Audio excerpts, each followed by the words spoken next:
Design করবো। Number 3, পুরো বাংলাদেশের চিকিৎসা ব্যবস্থার হাব হলো শাহবাগ, শুধু ঢাকা পিজি, বারডেম, ঢাকা মেডিকেল এমনভাবে সিন্ডিকেট করে রাখা হয়েছে। চিকিৎসা তো চিকিৎসা, আপনি মরে গেলে আপনার লাশটা পর্যন্ত নিয়ে অ্যাম্বুলেন্স সিন্ডিকেট করা হবে।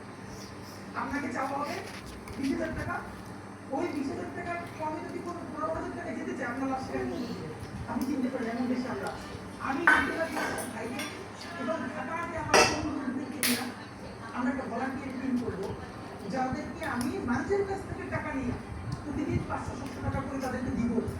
এই ভলান্টিয়ার সার্ভিসে যারা দিবে খাওয়াই দেয়। এই হসপিটালগুলো চলবে। অনেক অসুস্থ মানুষ আছে, কোন ডিপার্টমেন্টে তিনি নিউরোলজিতে যাবেন নাকি তিনি আবার দেয় হেপাটোলজিতে যাবেন তিনি জানেন। তার সাপোর্ট প্রোগ্রাম পুরো প্রান্তে রেখে আমরা বুথ স্থাপন করব এবং তাকে একদম হসপিটালে ওই ট্রিটমেন্ট জায়গায় নিয়ে যাওয়া, ডায়াগনোসিস সেন্টারে এরকম আমরা ছেলে মেয়েদেরকে নিয়ে পার্ট টাইম জবের ব্যবস্থা করবো, তাতে ও কিছু সুবিধা পাবে, পার্ট টাইম টাকা পাবে। আমি মানুষগুলো মনে করি আমি হসপিটালে গিয়ে পৌঁছে আমার হেল্প করবার কেউ আছে। এখন আমি চাই যে আপনারা অনেক বড় বড় স্বপ্ন নিতে পারেন, কিন্তু আচ্ছা এখান দিয়ে আসো, সামনে দিয়ে আসো, সামনে দিয়ে আসো।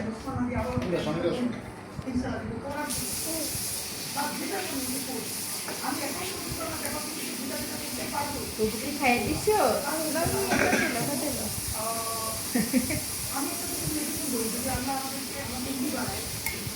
খায় তোমাকে দেখা যায়, দেখো ওখানে বাবা খাওয়াই দেয়, বুবুকে খাওয়াই দেয়।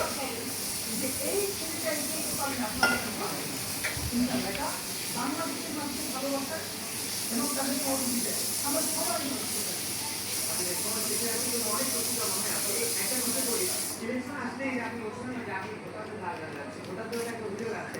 যখন নির্বাচন আসে তখন আমরা দেখা পাই, নির্বাচন শেষে কিন্তু কাউকে দেখা পাই না। আমি অনেক বড় কথা বলতে চাই না, আমি শুধু ঢাকা আমার হয়তো কিছু ওরা নিয়ে গেছে রে আঙ্কেল আন্টি সবাই একটা কথা বলি, জিপি আর হারে আপনারা আপনাদের পাবেন আল্লাহ রে, ইনশাআল্লাহ সময় বলে আবার নিজেও খায়। আমি আপনার কমেন্ট চেক করে সব সময় আপনি যদি কমেন্টে রিপ্লাই করেন স্যাটার গুলি নিয়ে আপনি তো কোনো কিছু বেশি করেন দিও না, দিও না, দিও না, বমি আসে যে একটা না একবার একটা ধর একটা দেয় মা। ওর মধ্যে ভালো, ওই বাড়িটার মধ্যে ভালো। না না ওর মুখে তো হ্যাঁ নাই, বেশি নে ফেলো মালারিয়া নাই, বেশি নে ফেলো, বেশি ভালো, বেশি ভালো।